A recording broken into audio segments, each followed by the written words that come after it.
Yo, j'espère que tu vas bien. Nous voici en Zoom 25. Voilà. Tout simplement, c'est magnifique. C'est un kiff de jouer cette limite, mais ne jouez jamais ça si vous voulez devenir joueur de poker professionnel. Je suis évidemment un professionnel qui sait ce qu'il fait. Voilà, ayant joué en high stakes un petit moment quand même, je sais de quel bois je me chauffe. Ici, on va se faire kiffer, on va call. Euh, et on va aller jouer cette main, voir de quel bois notre adversaire se chauffe. On peut constater que on a des joueurs quand même assez passifs sur ces limites, donc c'est plutôt cool. Ici, je vais décider de fold directement, je pourrais décider de call, je pourrais décider de raise surtout, mais je pense que c'est pas utile ici. On n'a pas de backdoor, peut-être avec une backdoor, on pourrait réfléchir. Pour ceux qui ne me connaissent pas, je m'appelle Cédric, j'ai 26 ans euh, et voilà, j'ai joué jusqu'en NL 600, jusqu'à très très récemment. Euh, Évidemment, je suis un joueur compétent qui propose des conseils dans une formation qui vaut ultra pas cher par rapport à ce qu'elle vaut. Évidemment, je n'allais pas vous dire qu'elle vaut cher par rapport à ce qu'elle vaut, mais je vous apprends des trucs de ouf, vraiment des conseils qui vont vous permettre de passer dans des limites que vous ne soupçonniez pas que vous pouviez jouer. Et tout ça pour une somme qui est assez réduite par rapport au prix final de cette formation puisque je compte bien l'augmenter pour devenir riche et voilà. Je vais être trop honnête. Non, mais en vrai, c'est de la connaissance qui vaut super cher. Même demain, si moi je vous donne cette connaissance pour que dalle et que je vous affronte aux tables et que je me fais exploiter parce que je vous ai donné cette connaissance, j'aurai le seum. Donc je suis obligé de la vendre à un prix néanmoins raisonnable, mais qui est voilà, assez juste. Euh, D'autant plus que c'est des conseils que personne vous donnera en réalité, sauf si vous avez. Non. En fait, c'est honnêtement tout ce que je vous explique, c'est ce que personne vous explique. Je suis pas un monstre en GTO, mais je sais y faire. Je suis. Bon, en fait, juste là où je suis vraiment compétent, c'est exploiter mon adversaire, exploiter les fiches, et savoir exactement comment ils jouent, quel timing ils utilisent et quel est leur thinking process, quel est leur sizing également. Et c'est bien sur ça que j'ai concentré tous les éléments de ma formation pour vous apprendre à jouer le poker le plus parfait, celui qu'on pourrait attribuer à des joueurs comme David Ifitai, qui sont beaucoup plus dans cette stratégie, dans cette idée du poker qui est de réfléchir à comment fonctionne la psychologie de l'adversaire. Et c'est ça vraiment que j'ai pu masteriser euh, au cours de ma carrière. Et donc, voilà, c'est tout ça que je vous apprends dans la formation. Trêve euh, de promotion. Jouons, jouons de manière sérieuse et défonçons ces fiches une bonne fois pour toutes pour qu'ils ne reviennent jamais, qu'ils soient dégoûtés du poker et qu'ils en aient marre et qu'ils se disent non, j'aime pas le poker, en fait c'est de la merde et qui ne jouent plus jamais contre nous évidemment et comme ça ils iront jouer contre vous. Donc en fait je vous redonne les fiches, ce qui est plutôt cool. Vous pouvez me remercier pour ça d'ailleurs. Vous pouvez également, je vais mettre une cagnotte pour me remercier. Parce que voilà, j'aurais tellement défoncé les fiches qu'en fait ils vont venir vers vous naturellement et ça c'est des choses qui valent énormément d'argent. Ici on va bet pour faire payer certains as qui n'auraient pas envie de fold en mode oui j'avais une bonne main, je comprends pas. Ici on va over, en fait on va pot pour faire call des flush draws éventuels. Voilà, maintenant si donc river et qu'il y a une flush qui apparaît, on va quand même se poser la question de mais est-ce qu'il aurait pas flush? Euh, voilà, ce qui est une idée intéressante. Ici, là, tank fall, bon, on a pris, euh, pourquoi pas le max. Maintenant, ça peut être intéressant de se dire, est-ce que je vais value des as? Ça peut être pas con, mais je pense qu'il y a quand même pas mal de flush draw à aller chercher ici. Je suis pas mal content de faire ça. Étant donné qu'il y a plusieurs rivers qui peuvent nous emmerder aussi s'il faut le double pair, on n'est pas si dérangé que ça parce que parfois il peut faire full et on peut se retrouver dans des spots où on perd beaucoup. Donc bon, c'est pas non plus une grosse perte. Ici on peut fold, on peut open. Je considère que les deux sont assez ok, mais étant donné que c'est pas des joueurs qui vont donner énormément sur la zoom, je pense que fold n'est pas dégueulasse. Voilà, ici on va open.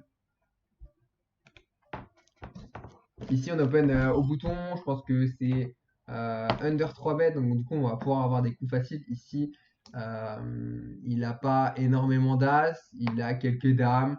Il a un peu d'équité parfois. Mais je pense qu'une grosse partie du temps, il va fold.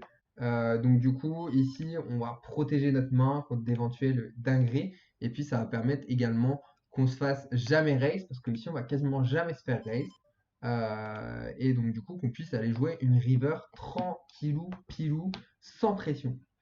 Ici, on peut check, on peut bet. Je suis parti pour bet, j'aime bien. Souvent, il peut avoir même valet 6. Et en fait, c'est des mains qui ont 2 over à notre carte et enfin à notre 5. Et en fait, c'est pas vraiment des mains qui nous font plaisir. Même des 8 et 6, tout ça, on est content des values, mine de rien, mais c'est pas non plus un très très bon argument que je viens de vous sortir. Donc évidemment, voilà, on pourrait se passer de cet argument qui est à peu près nul, mais non avenu, comme aurait pu le dire un certain négationniste. Waouh, putain, faut vraiment que je m'arrête. Putain, c'est qui a dit ça? Non, c'était pas un négationniste, c'était un mec qui soutenait le fait que ouais, c'était pas bien d'être négationniste, je crois. Non, je me demande si c'était pas un négationniste qui a dit nul et non avenu. Euh, Allez, on va faire une petite recherche historique. Nul et non avenu, d'où ça vient? Nul et non avenu. Ouais, donc déjà, c'est une définition. Mais en fait, le truc, c'est qu'il a vraiment été dit dans un truc célèbre et que j'aimerais bien savoir de quoi il s'agit. Si quelqu'un le sait, n'hésite pas à le marquer en commentaire. On aime l'histoire quand même. Même si l'histoire est pas magique, hein, clairement. Voilà. Nul et non avenu, nul et non avenu, nul et non avenu, nul. Non, je trouverai pas. Malheureusement, je trouverai pas. Putain, qui a dit ça? Oh, je sais plus. Ouais, c'était des époques sombres. En tout cas, nous voici de retour au poker. Je sais que je suis très excité. Évidemment, j'ai plein de choses à dire, j'ai plein de choses à vous raconter. Euh, mais je vous les raconterai dans une prochaine vidéo, donc vous pouvez quitter directement. Le mec. Ouais, il faut savoir que parfois je suis un cinéma et que voilà, ça me va très bien. Mais c'est pas pour autant que je ne suis pas compétent, hein. Il y en a beaucoup qui dissocient les deux. Je peux 3 bêtes, je peux call. Oh, j'aime bien les deux. Ouais, il y en a beaucoup qui croient que parce que tu fais le TV, c'est bon, t'es un idiot fini et tu sais pas jouer au poker. Mais que nenni, je suis un monstre. Et faudra se rendre compte un jour. Si, il a collé assez rapidement, il n'avait pas trop d'inquiétude. Maintenant, je pense que il a quand même pas mal de valets, plus que des. En fait, je vais vraiment en foutre partout ici. C'est vraiment méchant ce que je fais, mais je pense qu'il a pas mal de valets et je pense qu'il va pas mal fold. Et en plus, on a pas mal d'équité. Et selon son. Ah, j'aurais bien aimé 3 bêtes, mais en soi, c'est pas utile non plus, forcément. C'est pas vraiment. On s'en fout. Que 3 bêtes ou fold, c'est pas des décisions de folle, de folle. Si on va open, ça me paraît plutôt ok. Open, on a un pool qui est plutôt tight, donc on va pouvoir exploiter ce fait-là. Ici, on va se faire beaucoup call, donc soit on fait cher, soit on fait pas cher. J'aime bien l'idée de cher, ici c'est intéressant. Je pense qu'on va peut-être pas suffisamment être float, donc pourquoi pas. Ici, il fait vraiment un size un petit peu pourri. Bon, allez, on va call pour le kiff, parce qu'on aime jouer des coups assez ubuesques, assez rigolos. Donc amusons-nous. Ici, décide de check. Je m'attends à pas mal de give-up. Je m'attends à pas mal de pocket. Ici, je vais décider de checker pour voir un petit peu ce qu'il a dans le ventre. Des fois, il peut juste avoir des As-Dame, As-Valet, As-10 qui décident de pas s'y bet, mais ça m'étonne un peu quand même. Je le vois quand même avec un peu de showdown et je pense que ça peut être compliqué parfois de faire fold toutes ces showdowns. Et parfois, il peut avoir des dingueries. Ici, on va open par plaisir. Vraiment, ne faites pas ça chez vous. C'est juste bah, du kiff pur de ma part parce que je suis aussi là pour divertir et que 2 et 4 suités, j'ai des antécédents avec cette main. Donc, j'ai 3000 € à récupérer avec cette main, littéralement. Parce qu'en gros, en gros pour l'histoire, euh, cet été, j'étais à Barcelone et fort de ma flush 4, euh, flush hauteur 4, j'ai snap call un joueur 1000 balles en pensant bah, gagner parce que je pensais qu'il avait jamais flush. Et en fait, il se trouve que j'avais 4 high et que je m'étais trompé de couleur. Voilà, c'est des événements qui ne doivent pas arriver et c'est strictement honteux. Donc, ne faites pas ça chez vous. Euh, Putain, si je vais bet cher, je m'attends à pas mal call. Euh, Maintenant, je me pose également la question de est-ce que j'aurais pas pu faire très cher, genre overbet, parce qu'ici pour moi il call roi valet, hein, objectivement. Ouais. Ici c'est assez chiant, adore call. Ah, c'est un peu chiant. En vrai, j'hésitais à faire tapis. En fait, des fois il a des brelans de 5 et c'est chiant. Mais ouais, ça me semble pas déconnant. En fait, il peut call roi dame, il peut call des roi 10 des fois, mais c'est vrai que ça me paraissait assez obvious, même vu ses timings, qu'il est as valet, roi valet, pardon. Ici, je suis assez circonspect. Ça me choque pas s'ils ont pas touché tous les deux, donc c'est possible. Je vais juste protéger ma main. Ici, je peux fold, je peux 3 bet. Je fold. S'il décide de call, il a call assez rapidement. Donc, ce qui est plutôt un aveu de faiblesse en théorie. Et il met du temps à checker ici. Donc, c'est plutôt un aveu de faiblesse également. Donc, ici,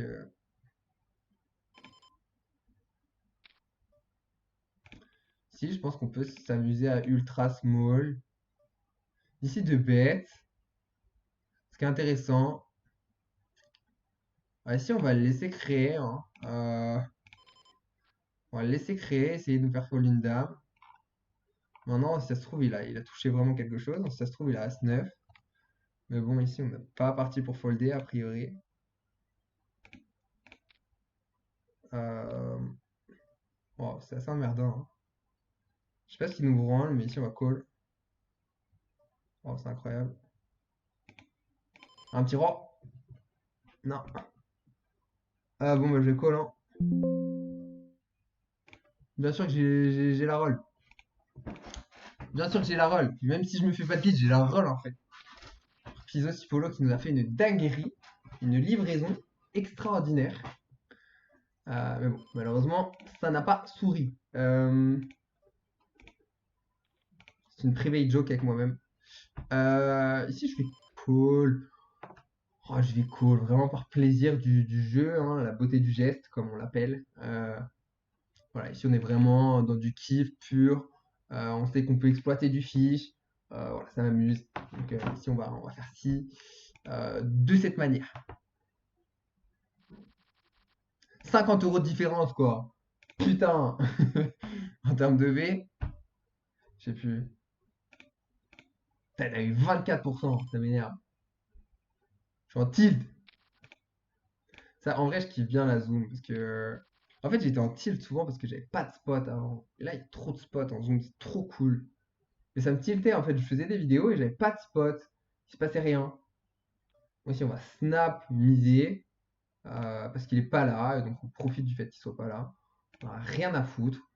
Qu'il respecte notre temps. Bon, à un moment, on n'est pas là pour perdre notre temps non plus. Notre temps vaut des millions. Donc, si un joueur n'est pas là, il ne faut pas avoir de scrupule à lui prendre. À un moment, je vais te dire, il a qu'à être là. Si on va passer se faire 3 bêtes, donc du coup, on va open. Jokero qui va nous faire mentir, je le sens. Ici, on va bet. Il n'y a pas forcément beaucoup de rois chez nos adversaires. Ils peuvent call avec des 7, quelques flush draws de temps en temps, pourquoi pas.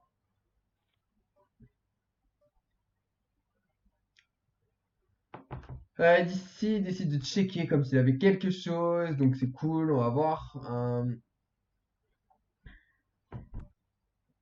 Ok, il décide de jouer assez vite. Ici, il est soit en give up, soit en check, check, check, check, c'est facile de check. Donc du coup, ici, on va décider de checker encore et on va voir river ce qu'on peut faire mais je m'attends à gagner assez souvent. Euh, Enfin, non, perdre assez souvent, donc du coup, il va falloir bluff. Je suis pas sûr qu'il call tous les jours un as, mais bon, on va voir. Je pense que ça sert à rien de faire plus cher. Si on va call quand même, hein. Et sur ce flop de merde, non, ça va, c'est un flop correct. C'est un flop, comme j'ai l'habitude de dire. Ici, mi-pot, alors ce qui est assez curieux, ici, il peut y avoir des rois dames, des as dames, mais ici, il y a beaucoup de valets. Donc ici, on va quand même call une fois, mais bon, on n'est pas très content. Ici, la turn est vraiment pourrie. Donc du coup, ici, on va fold directement si ça continue de miser, parce qu'on est derrière tout le temps. Même si lorsque ça joue comme ça, c'est assez étrange. Euh, En vrai de vrai, qui est-ce qui joue comme ça? En fait, il va. Ah, franchement, je vais passer, j'ai aucune certitude là-dessus. Je vois pas comment je peux. Des fois, il va juste pas assez fold ses valets, donc je suis pas contre le fait de. Et ici, j'ai fold sans faire exprès. Je crois qu'il y avait quelque chose peut-être à jouer. Si je vais 3 bêtes, on s'en fout, on est contre fiche, on peut 3 bêtes assez cher.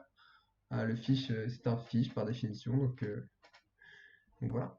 Ici, il décide de check très vite, comme s'il avait une décision facile. On va aller voir de quelle décision facile il s'agit. Ici, c'est pas non plus intéressant de lui faire free roll des dames valet, roi valet, tout ça. Donc on va bet de cette manière. Même des as 9 par exemple, qui va call assez largement. Voilà, on est content de savoir où on est. S'il raise all-in, bah, on sait où on est également. S'il raise, on sait où on est. Et s'il call, et ben au moins on peut aller voir une river assez tranquillou parce qu'il va juste jamais donc sa turn. Donc ici, le c-bet est vraiment optimal. Je pense qu'il est aux petits oignons. Ici, on va open. Donc voilà, ce qui est une chose un peu loose, mais j'estime que contre ces fiches-là, euh, c'est plutôt bien. Surtout sur ce fil qui est assez, comment dire, assez neat. Voilà, pareil, ici 6 et 7, c'est pas vraiment des open qu'on peut prendre logiquement, mais maintenant j'estime que la nititude du fil justifie ce type de move. Ici, on va checker, parce que c'est un flop vraiment pourri pour notre main. Euh, et donc voilà, on va devoir un peu subir. Ici, on subit totalement un mec qui a probablement euh, touché quelque chose. De toute façon, c'est pas très intéressant de savoir ce qu'il a. On sent. Voilà. Moi, je vais m'arrêter là. Je vais rester poli. Voilà, on va garder une image professionnelle. Voilà. Parce qu'après, tout le monde va dire que je suis un fils. Juste parce que, voilà, j'ai insulté. J'adore commencer à parler de la street. Ici, a décidé de checker. Alors, je m'attends à ce qu'il puisse fold énormément. Euh, Étant donné que c'est un fiche, c'est le fiche qui nous a raise la case dame tout à l'heure à all-in et qui nous l'a mise. Donc voilà, il décide de check assez vite. Je m'attends souvent à des SI, parfois des pocket pairs et des mecs qui n'ont pas envie parfois de se compliquer la tâche, ont juste envie de fold assez rapidement pour passer à autre chose. Ce que je peux comprendre, quand tu es en détente, tu peux avoir envie de passer à autre chose. C'est évident. Souvent, les gens en détente ont envie de passer à autre chose. Du coq à l'âne assez rapidement. Ça, c'est signe de vraiment détendu. Ici, j'estime que j'ai parfois un peu de value et un peu de protection parce que ici, notre ami a pas mal de choses, pas mal de pockets et on est content de deny de l'équité à nos adversaires qui peuvent avoir des overs. Donc voilà, ici on est sur un move qui est plutôt standard. Euh, Ici, je vais passer à la prochaine Big Blind, voilà, parce qu'on arrive sur une vidéo qui va dépasser les 20 minutes et je pense que c'est déjà très bien. Je pense qu'il y a pas mal de choses intéressantes dans ces vidéos. Si tu kiffes, n'hésite pas à t'abonner et à liker. Ma formation est évidemment en description. Il y a plein de choses à apprendre dans cette formation. Po, po, po, po, po, po. Ici, on va call par pur plaisir et parce que je pense que nos adversaires sont exploitables. En fait, il va y avoir pas mal de checks ici parce que bah, bien souvent, les mecs ont moins d'overpairs. Voilà, en plus, dès que lui call, bah, c'est possible que ça lui enlève quelques overpairs. Donc ça peut être intéressant. Ici, je vais bet en protection et je m'attends à faire fold très très souvent. Donc voilà, ici c'est hyper important et on gagne un coup assez facilement. Ici, des sites de 6 bêtes assez chers. Je pense qu'il n'a pas forcément envie de faire ce size avec tout. Donc c'est assez intéressant comme size. Je m'attends pas forcément à ce qu'il ait envie de faire ça avec deux As. Ici, s'il avait quelque chose de vraiment bien, il aurait bet. Donc ici, ce que j'ai envie de faire, c'est bet cher parce que je pense qu'on est en value et j'ai envie de le commis quand il a un 10 à call. Des fois, il peut être emmerdé avec des dames 10 et pas être capable de fold. Et ça, je pense que c'est des choses qui vont pouvoir rapporter de l'argent. Ici, le mec, il a jamais mieux que nous. Il va pas checker overpair de cette manière. Du moins, il y a trop peu de joueurs qui le font. Ici, notre adversaire décide de faire super cher à la river. Je m'attends à ce qu'il ait quand même touché. Quand il fait ce sizing pot, il veut essayer de venir nous chercher. Et donc ici, il faut vraiment pas se level, il faut fold. Selon moi. Si on va fold, c'était 4. Et ça sera tout pour aujourd'hui. J'espère que cette vidéo vous a plu. Je vous dis une très bonne journée, une très bonne soirée et à bientôt. Allez, ciao ciao. Ciao ciao, je dis. Allez, abonne-toi, poteau. Tu sais, j'ai vu. Ah ouais, pour ceux que ça fait kiffer. J'ai vu un mec qui fait ça, c'est un mec qui donne des conseils en séduction, tu sais. Il finit sa vidéo et il dit, bah t'es encore là? T'es pas encore abonné? T'as pas encore pris la formation? Il fait kiffer. Voilà, passez une bonne soirée.